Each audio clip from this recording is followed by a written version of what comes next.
嚟啦嚟啦！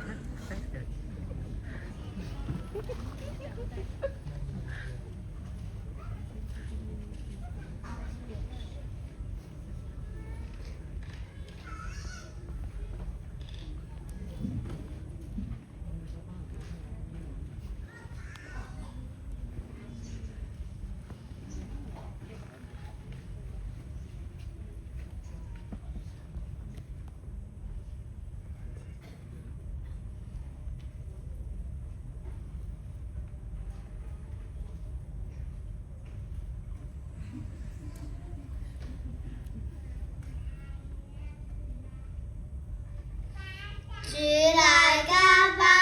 家庭發展基金總幹事羅乃萱太平紳士。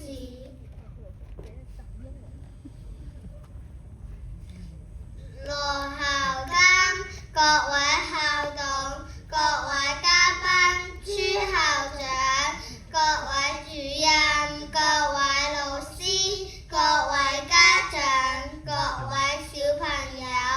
今日係我哋華恩浸信會幼稚園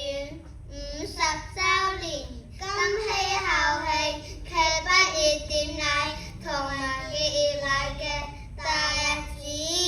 我哋好高興能夠代表全體畢業生喺呢度獻上我哋嘅衷心感謝。首先，我哋要多謝朱校長、主任、各位老師嘅長長善友、悉心教導，讓我哋認識到創造天地萬物嘅主宰。